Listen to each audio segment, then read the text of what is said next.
Hala, ang laking pera nito. Baka kailangan to ng tao. Ma'am! Sir! Hindi ko alam, natanong kasi ako kanina. Baka naiwan natin doon sa sinakyan nating taxi. Di ba, pinamakan ko sa'yo yung pera. So, tulungan kita.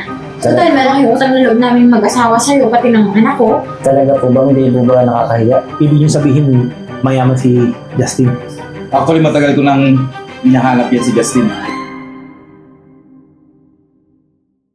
Ito na yung grab, dali! Bukas ako. Sige na. Kuya, dali na po. Hala, ang laking pera nito. Baka kailangan to ng tao. Ma'am! Sir! Ang bihira naman, oh. Kanina pa tayo dito, wala man lang tayong malilimusan na tao. Kaya nga, lintik na nga gutom ko eh. Kasalanan ng mga tao to, ba't di dumadaan dito? Alam nilang nag-aantay tayo dito para manglimos. Naglalango yan ang mga bulati ko siya dyan eh. Ay, pre. Ayun no. Kita mo yun? May pera rin yung kapwa natin Fluvio. Tara, bulihin na natin yun. Tara nga, puntahan nga natin yan. Ang laking pera nito. Ma'am! Sir! Hoy! Bigay mo yan. Amin na yan, akin yan. Luga, hindi naman to inyo. Ba't nyo kukunin? Daming pa sinasabi, amin na yan. Hala! Police! Police! Taxi! Naku po sir, kailangan po ng madali ang operasyon yung anak nyo. Medyo malubha po yung kanyang sakit eh. Huwag po kayo mag-alala, Dok. Dala naman namin yung pambayad eh. Love, pakisettle na ng bayad para maumpisa na yung operasyon ng anak natin. Love yung pera. Love naman. Hindi ko alam, natanong kasi ako kanina. Baka naiwan natin doon sa sinakyan nating taxi. Di ba, pinamakan ko sa'yo yung pera. Ako na nga yung nagbitbit kay Ana eh. Ba't pinabayaan mo? Hindi ko pa nabot sa'yo. Hindi ko alam, nilito na nga ako eh. Kaya hawak yung anak mo. Paano sa akin? Hindi ko alam. Ang laki pera pa naman noon. Saan natin kung... Dok, pwede Ma'am! mo. Sir! Nahulog niyo po kanina habang nagmamadali kayo. Uy, thank you Paano mo ako nahabol? Ma'am, sinundan ko po yung taxi at saka ma'am, pasensya na. Kumuha po ako ng konti pamasahe dyan. Iyo, okay lang. Mabuti pala, mukhang nagugutom tong batang to eh. Pwede ba, pakainin mo na sa malapit na restaurant? Sige. Sama ka sa akin. Thank you love, balitaan mo na lang. Ako na bahala dito. Sige na. Dok, pwede ba umpisahan nyo na yung operasyon ng anak namin? Sige po sir. Huwag kayo maglala, settle ko na po yung bayad. Sige po sir. Umpisa na po namin yung operation. Salamat, Dok. Nurse! Umpisa na yung operasyon? Buti naman. Sige love, ako na naman bahala dito kay... Mga pangalan?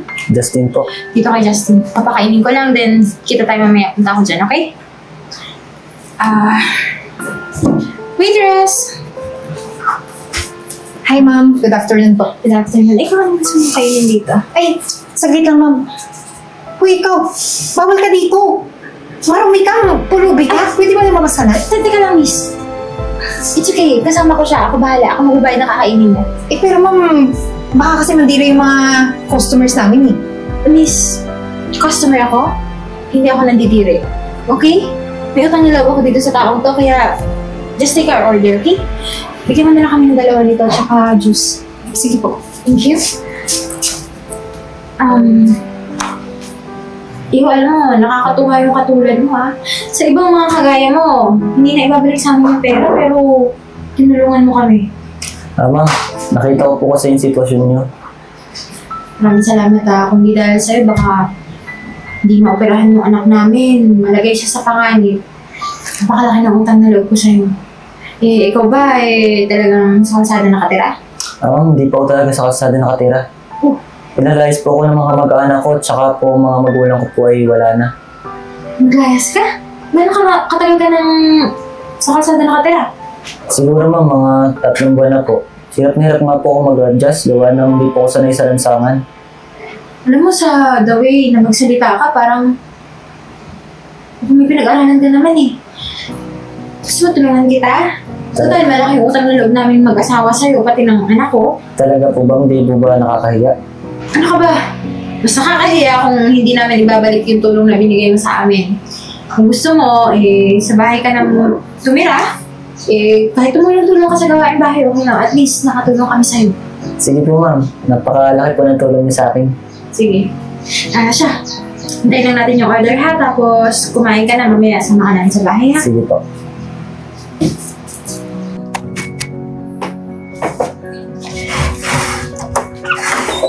Ma'am, sir, nandiyan na pala kayo. Tama na yan. Yana? Si Kuya Justin mo nga pala. Siya nga pala yung tumulong sa atin. Anong sasabihin mo? Ano sasabihin mo kay Kuya Justin? Thank you po. Kayain kasi kung anak namin Alam mo, Justin, nakapag-usap kami nito kuya mo. Kasi nakita naman namin na habang nasa ospital kami ng isang buwan, talaga namang maayos ka dito sa bahay at pagkakatiwalaan ka. Kaya... Pagkasunduan namin na pag-aralin ka. Alam mo naman itong ate mo Talaga po ma'am? Ay, oo naman, ano ka ba? Tsaka, alam mo, teacher ako. Dun sa pinagtatrabahoan kong school, nag-accept naman kami ng mga tumigil sa pag-aaral. Baka pwede ka pa namin ihabol. Sige po, salamat po Yung problema yun. Mabuti pa, Justin. Batay mo si Yana. Magluluto lang ako dahil Sige po. kakain tayo, ha? Yan na, dito ka, Bakit huli. Kuya Justin mo? Mabait naman yan. Kamusta ka? Okay lang. Kamusta ka naman dun sa ospital? Anong ginawa mo dun? Hindi mo naman gamot mo. Oh, Justin, kumain ka na, Labi sa amin. Dali lang, love. Ay, ikaw pa ba yung makakalimutan ko? Ano ka ba naman? Ikaw, anak, gusto mo ba to? Depende ng tsara. Hindi naman kukutsarahin yan, love. Pansit lang yan Oo. Ay, sorry. Gusto mo ano lang kasi sana kita, ikaw naman. Mamimiss ko na yung subong. Kung kakayan mo... Justin, kumain ka na dyan. Okay? Kumain ka na. Ganito lang talaga kami ng ate mo, ha? Oh. Ay, Love, parang may kumakatok. may bisita ka ba? Oh. Ay, wala akong bisita. May kumakatok. Sige na, buksan mo na. Ayan na. Kumain ka muna mag-isa dyan, ha? Sige, kumain ka na dyan. Tama.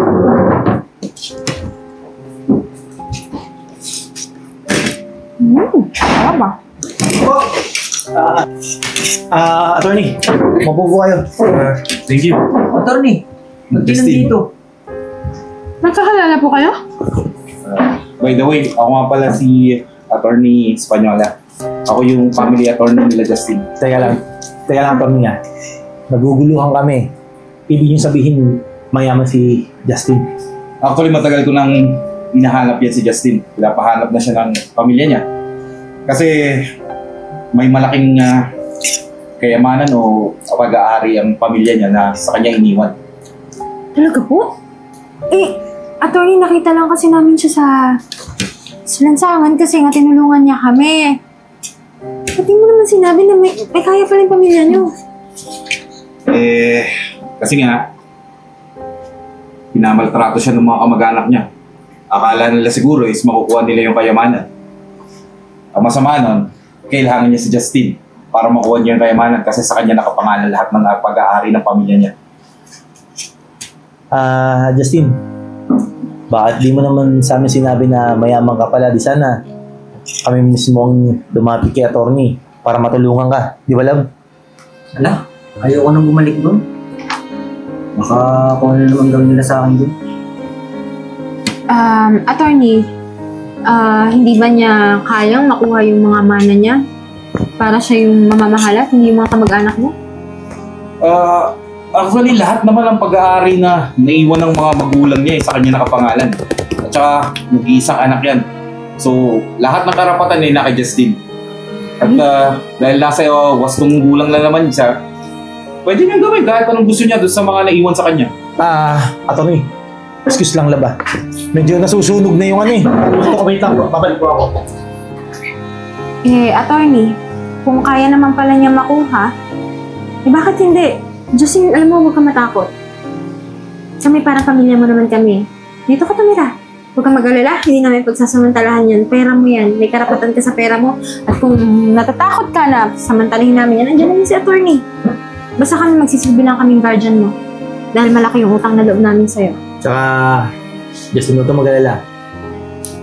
Attorney, saksi naman kayo. Hindi po namin papakalman kung anong meron si Justin.